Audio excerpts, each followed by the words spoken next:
So we all know South Korea is facing some pretty serious challenges, right? But what if the usual explanations, economics, politics, what if they're missing the bigger picture? Today, we're going to explore a really unique perspective that frames these challenges not as a societal failure, but as a profound spiritual test for the entire nation. Okay, let's just start with one number, 41. According to the source, that was the average number of people who died by suicide every single day in South Korea. I mean, that's just a devastating figure, and it points to a level of societal distress that goes way beyond what you might read in the headlines. And that tragic number is really just the tip of the iceberg. When you zoom out, you see a society that's under this immense strain.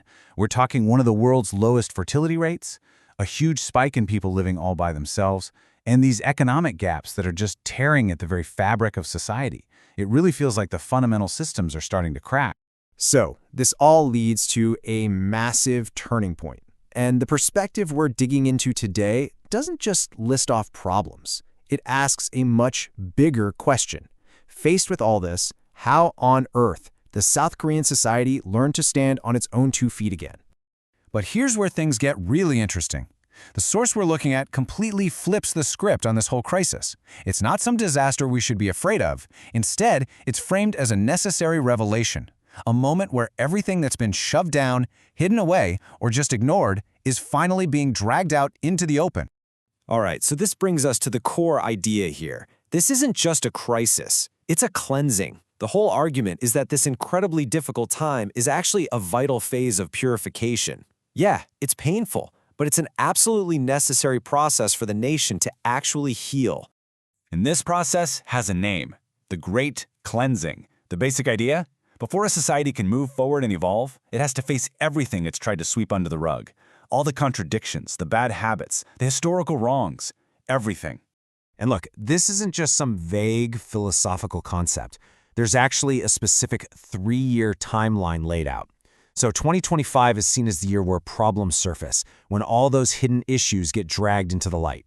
Then, 2026 is the peak, when all that conflict and contradiction hits its absolute boiling point. And only then, in 2027, can the real work of cleaning up and finding solutions actually begin. Okay, so this is where the whole argument just explodes from a national issue to something with truly global implications. You have to ask, right? How can one country's internal mess affect the entire world? Well, the answer lies in this really simple but powerful metaphor that completely reframes Korea's place in the world. To get this, you have to stop thinking about the world as just a bunch of separate countries and start seeing it as one single living organism. The whole connection is explained using this one powerful image. Imagine all of humanity as one giant, interconnected tree.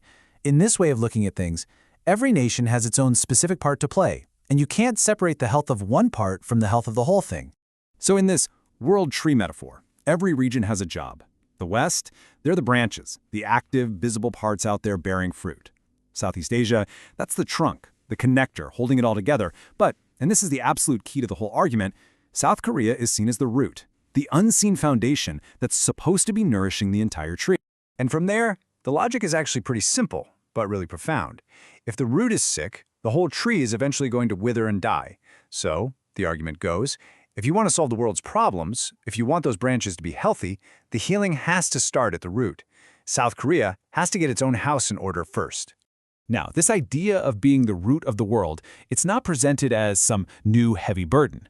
Instead, the source we're looking at says it's actually the fulfillment of a really deep historical mission, one that's tied to an ideology at the very heart of Korean identity. And at the heart of that mission is a concept called Hungik Ingan. It's this foundational ideal in Korean culture, and it basically means to broadly benefit all of humanity. It's a huge deal. So the source makes this point that generations of Koreans were taught this exact principle from the time they were kids, even back when the country was one of the poorest on earth. This mission, this idea of benefiting all of humankind, it was baked into the culture long before the nation ever had the power or the money to actually do it. And this idea of responsibility, it gets taken even a step further. The speaker claims that South Korea's miracle on the Han River, that incredible economic growth, it didn't just happen in a vacuum. It was built on the labor and resources of other, often poorer nations. And in this view, that creates a profound debt, a moral duty to give back to the world. Okay, so if that's the mission, what's the actual game plan? How does a whole society make this kind of massive shift? Well, the source lays out a really clear hierarchy for how this change needs to happen. Sure, political reform and labor reform are needed, but they're considered secondary. The most important, the highest level of reform, is social reform. It's about a fundamental shift in how people themselves think and live their lives. Which, of course, leads to the million-dollar question: if it's not the government or other big institutions leading the charge, then who is? Who's supposed to be responsible for this massive change? And the answer, from this perspective, is crystal clear. The responsibility doesn't fall on institutions. It falls on every single citizen. It's up to them to step into a completely new role. And that new role is defined as being a social parent. Now, we're not talking about being a literal parent here. It's a mindset.